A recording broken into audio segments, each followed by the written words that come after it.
Okay, well, actually, to tell that joke properly, when I usually talk about silicon, I say I'm here to talk about silicon in plants, not implants.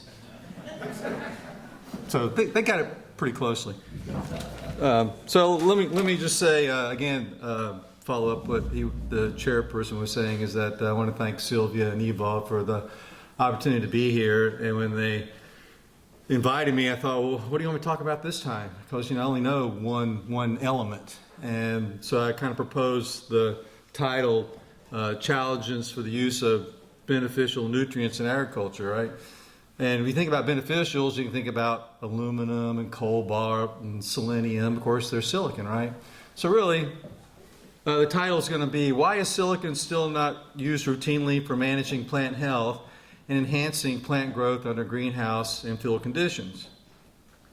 So in the last 3 decades, there have been numerous books that have been published on silicon in agriculture, plants, soil, fertilizers, plant disease. And in that same time period, there's been probably about 100 book chapters. There's been numerous reviews, hundreds of refereed articles.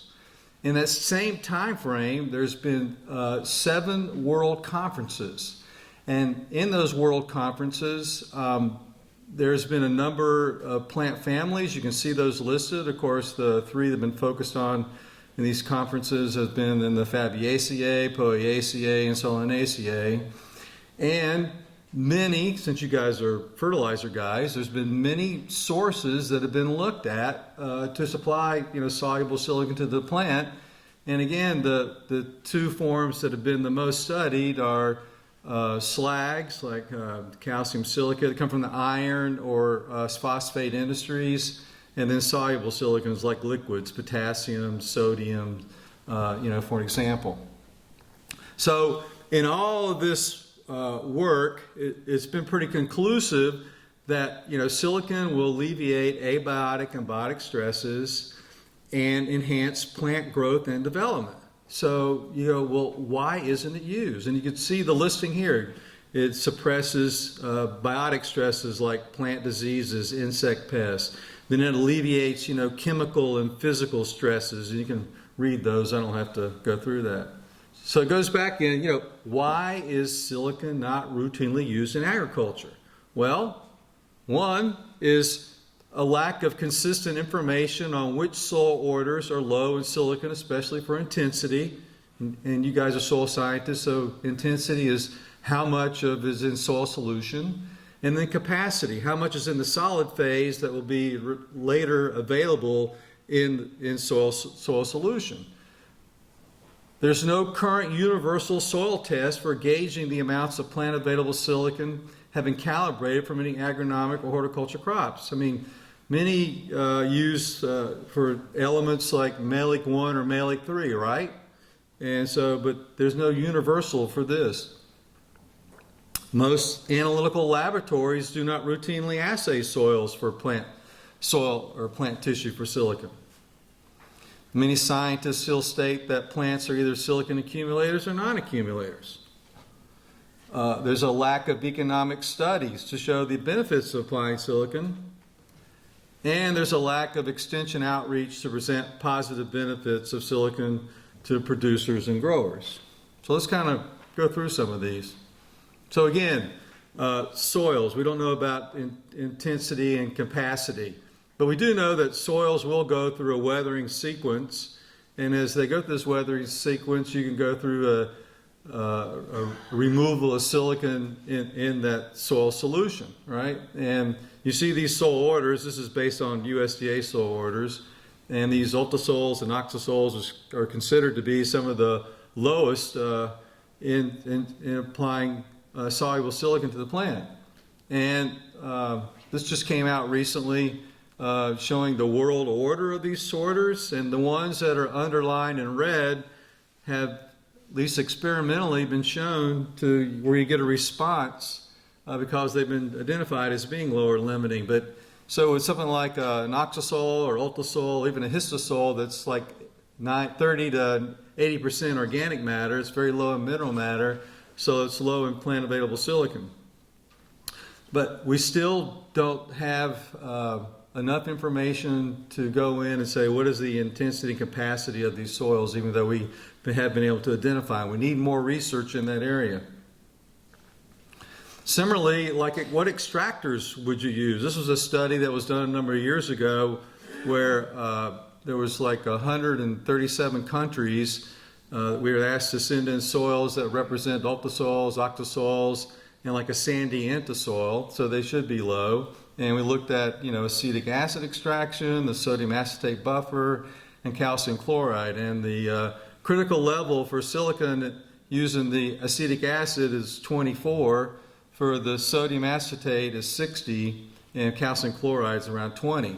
And even using those three different extractor methods, only about 43% of the soils were identified as being deficient. And each one, I think with the acetic acid, it was around 20% you're able to identify using that. With the sodium acetate, it was about 30%, and with the calcium chloride, 50%. So, what extractor do you use? And so that's another issue. Similarly, what tests are you going to use to measure silicon in plant tissue? And all these that are listed have been utilized, but like in the U.S., if you're a state agency and you have to regulate fertilizers and then plant materials sent in, they're not going to buy a portable X-ray fluorescent spectrophotometer or a near-infrared reflectance spectroscopy technique. They don't have the resources, so they'll probably use something like the autoclave-induced digestion with some type of strong sodium hydroxide solution. But when you compare some of these digestions, for example, with zinnia is known to accumulate about 1% on a dry matter basis of silicon. And so you can see if you're using the modified hydrofluoric acid or potassium hydroxide, you get the best recovery if you're in comparison to these other digestions that were being used. And even in that case, if it's 1%, you're fairly close with the modified hydrofluoric acid, but it's much better, closer with the potassium hydroxide. So that can actually either underestimate depending on what digestion you're using. So this could be an issue with laboratories. Similarly, as I mentioned earlier, there's very little information that has established the relationship for agronomic and horticultural crops on how much you need to apply to boost yields, for example. So this is a relationship that was done in South Florida, primarily on 80% organic soils, and using acetic acid extraction.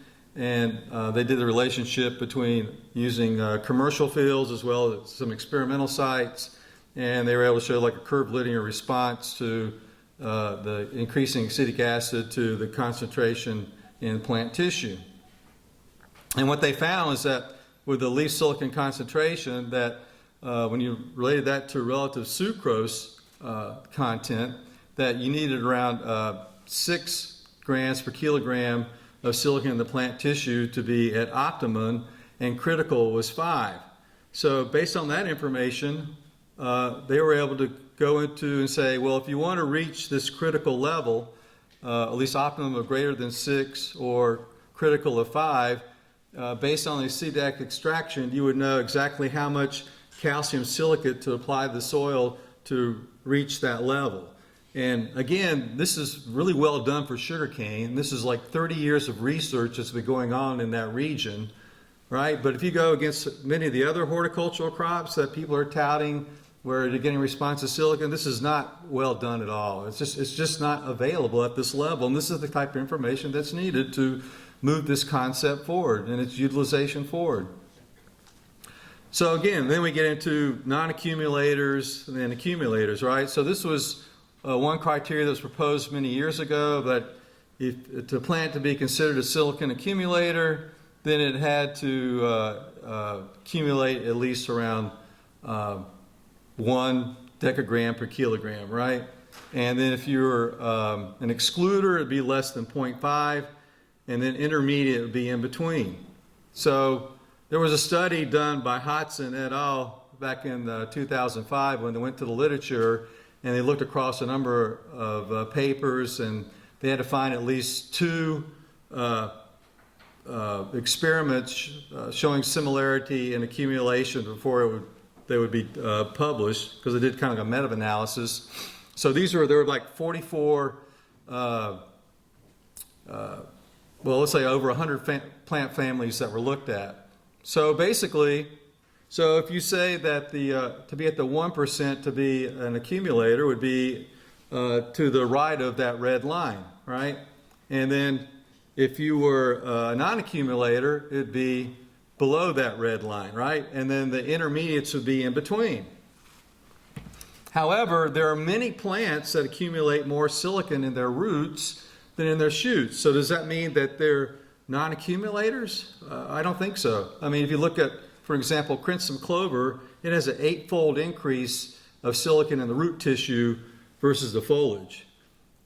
And so, if that's the case, then those plant families that I have in red, like the Brassicaceae, the Aspergillales, Fabiales, Solanaceales, and the Gentiales would all be considered to be excluders.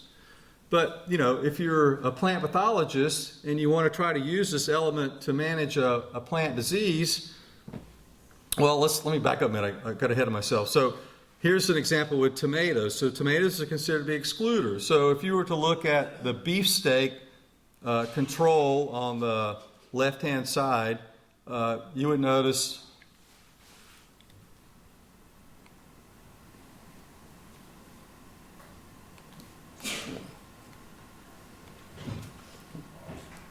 what the heck? Anyway, you would notice that it's very low in the roots and also very low in the leaves, but there are some varieties that appear to not only accumulate a lot in the roots, but also in the shoots. This is just a recent study.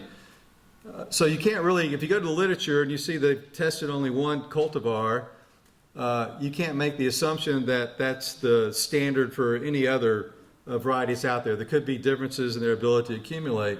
And we've been able to show this, at least in this one variety, that where it was higher in the roots, about 3% versus about 0.5 in the foliage, that we could get very good suppression of Fusarium crown and root rot. And if you look at the right-hand side, I'm sure I'll make this. There we go.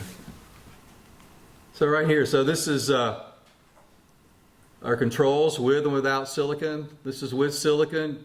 You can see there's some necrosis, some of the root system has gone into the cortex, but here it's always into the cortex and into the xylem region, and then much more root necrosis. So we're getting some pretty decent suppression. And similarly with Phytophthora root and crown rot, again, this is with silicon, this is without. You can see that the root systems are much more necrotic. There's not as many.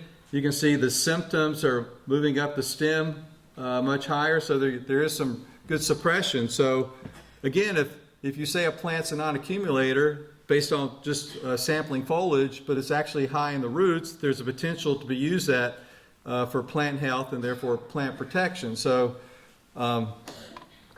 scientists need to focus a little more on that aspect and not just saying that. I think all plants potentially accumulate some silicon in their plant tissue. It's probably those that have the ability to transport that make a difference in, at least from a plant disease protection basis. Okay, so then there's limited number of field experiments and there's a lack of economic analysis. That's another issue. And again, if you look, these are the number of field experiments where this could have been taken from, but there's absolutely none. Well, let me back up. There's actually one in 2001 that we did. And this was based on some studies with CIEC in Colombia in the savannas where the soils are pH is about 4.5. And so this is an example against rice blast. So again,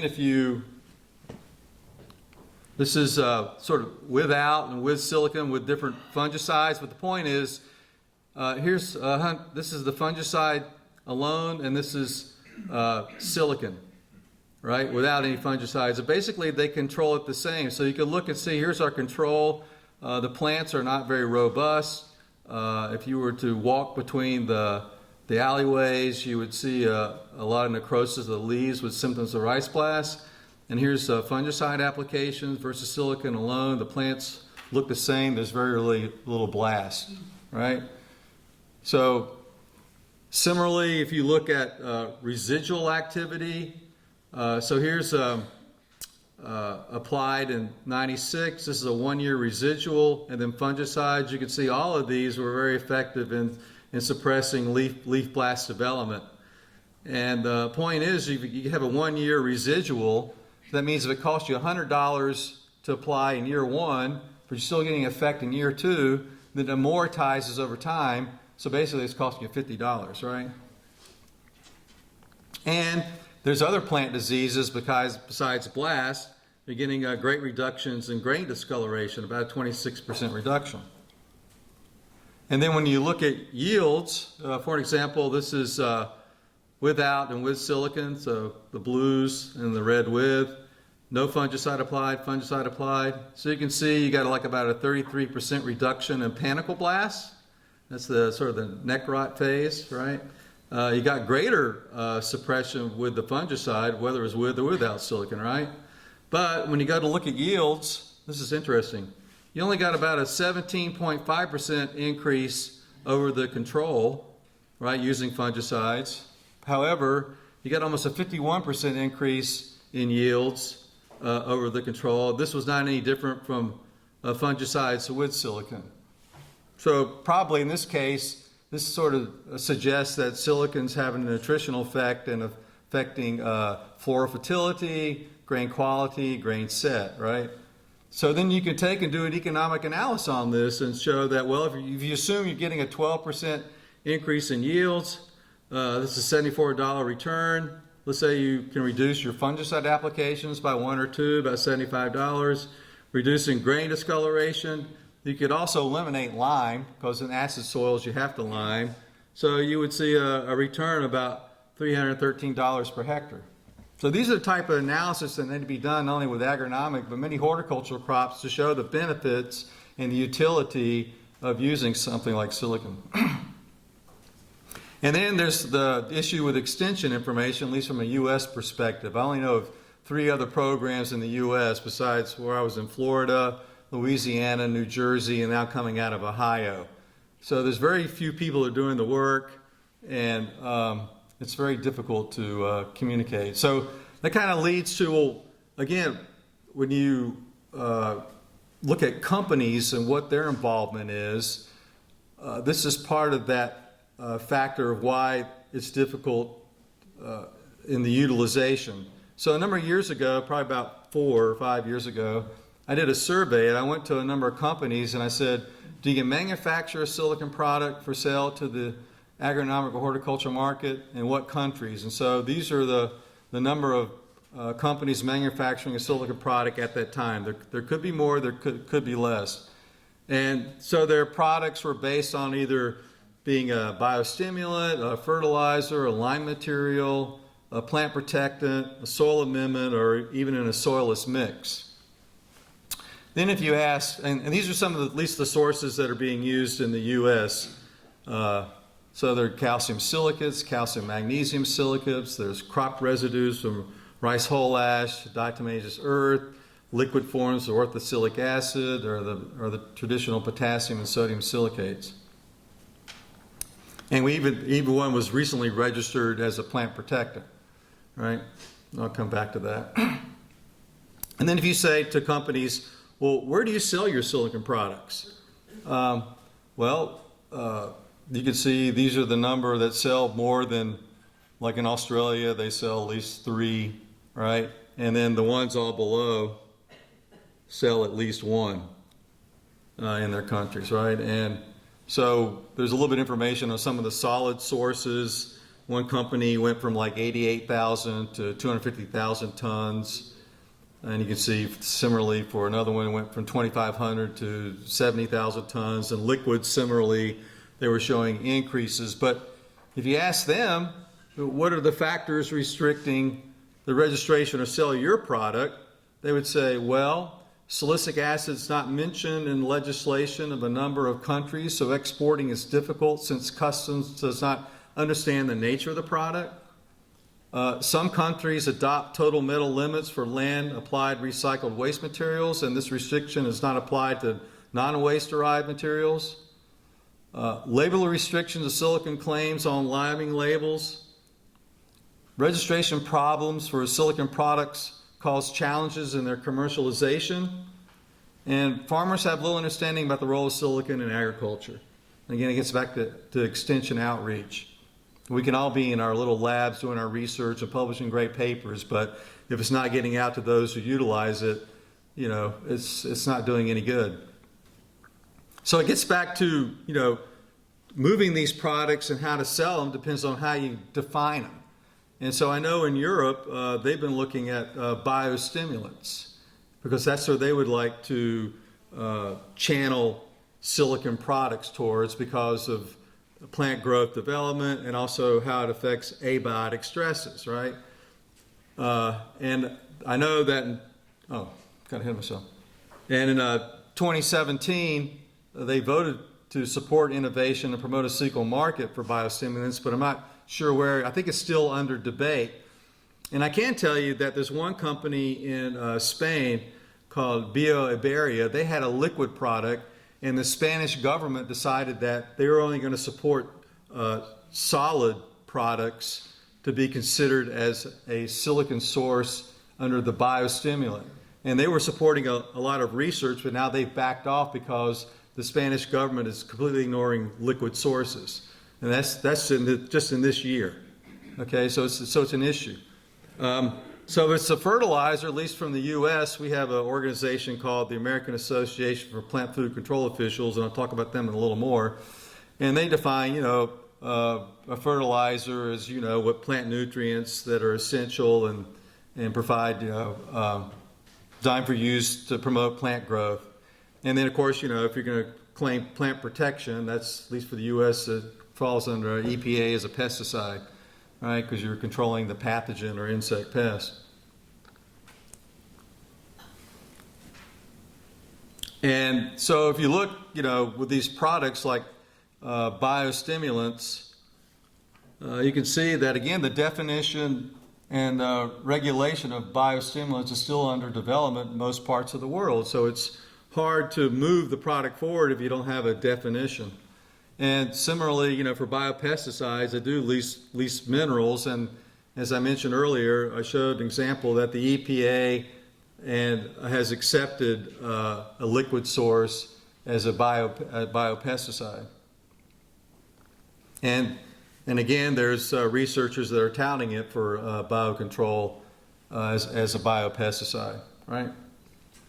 So let's come back to the Association of American Plant Food Control Officials. This is a group of industry and state agencies that regulate fertilizers in the United States, and they define, you know, plant nutrition. For example, primary nutrients or NPK, secondary micros, or everything else.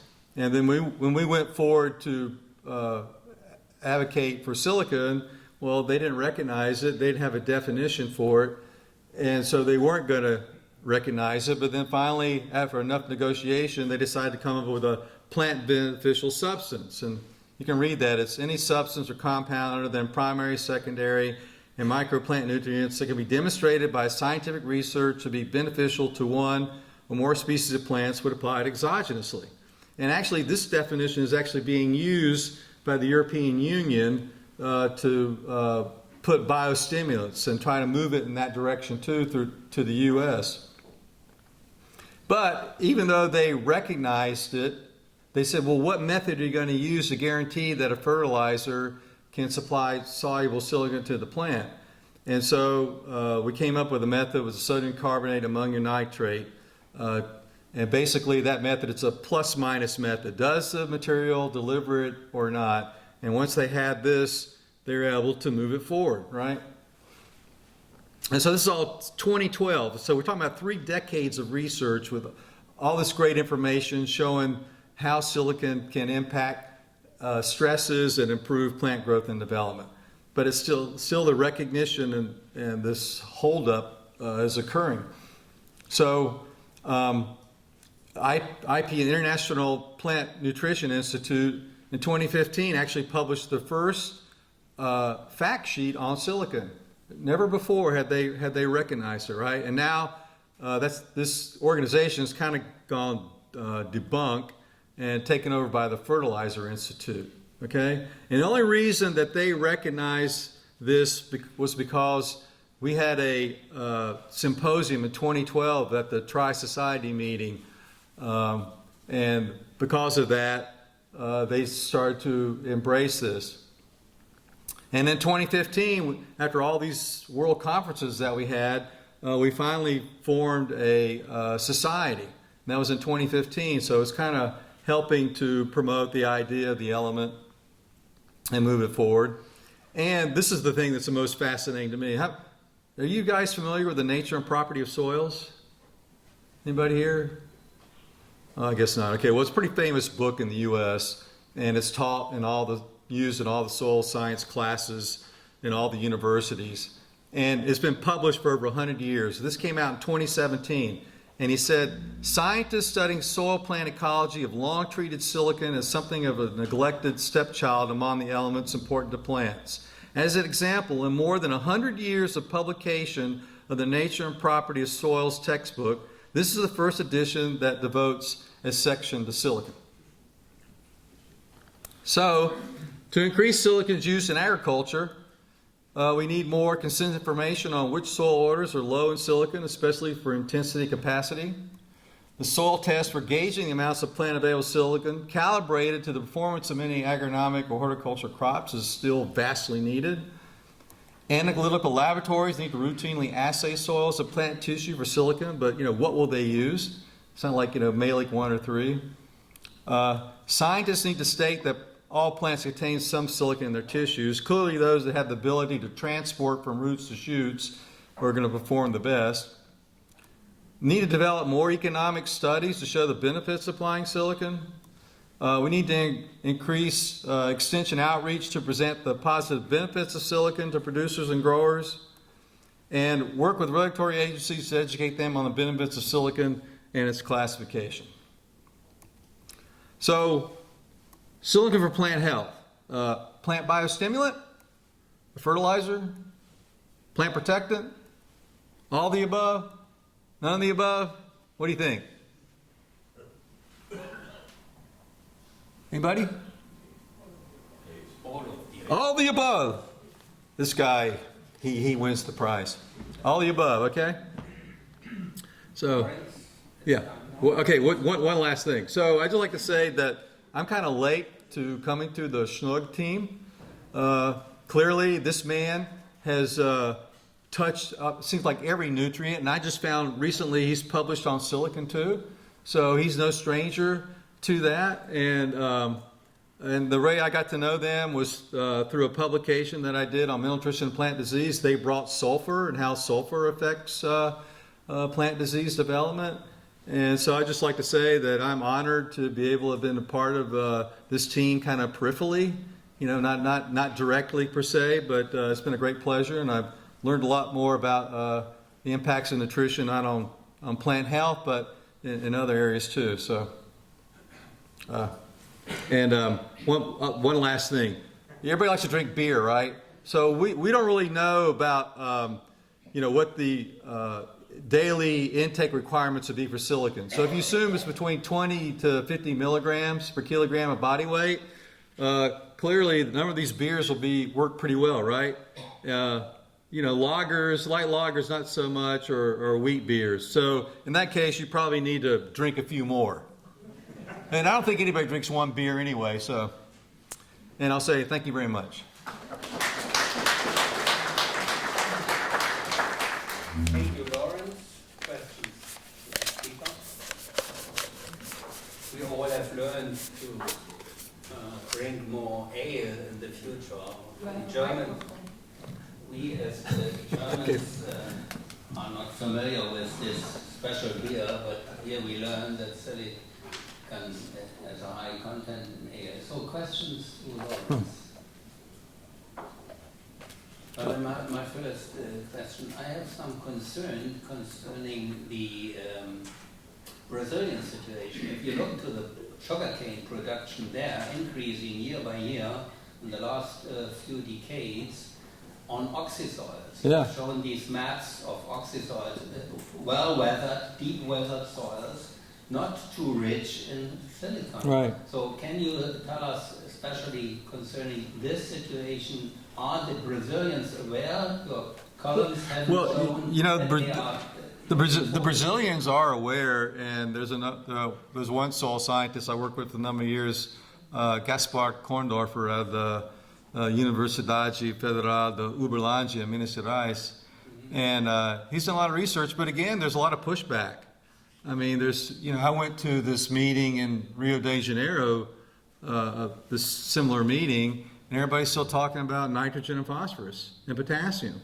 And even though you show this, it's kind of like because it's not an essential element, because of many of the issues I just described, it's not well recognized. So if you don't have more people doing the research and doing these economic studies, it seems it's going to be very difficult to move it forward. Like I said, you just saw the nature and property of soils. They're just now starting to embrace that. And so it's kind of like it just seems like it's still sort of an anomaly. I mean, there are those that are doing investigation. There are some companies that are selling it. RecMix, which is I think now Harsco in the U.S., they are selling some, but I think more could be done. Same thing in Colombia. I mean, they're pushing, but it's still. I think it's a recognition issue. So. There's a question, please. I'm from India. My name is Alok Srivastava. I was just going through your slides and I saw that there are Indian companies interested in making silicon and products being sold. So do you have any idea, like any research work has been conducted on? Well, yeah, Prakash. I don't know if you know Prakash in Bangalore. He's kind of like leading. One of the books I showed was his publication for silicon and agriculture in India, and there's been a lot of work that's coming out of his lab. He's actually done some of these critical soil analysis, comparing these extractors to relate, what's in the soil solution to what's in the plant uptake to yields, to try to figure out what extractors to be used in the state of Karnataka, right? And so there's a huge movement there. We had a conference back in 2010, and then the most recent World Conference was in 2017 or 2016. I can't remember. Anyway, it all runs together. Let me see. What does it say? Thank you so much. Yeah. Anyway. All right. Well, thank you.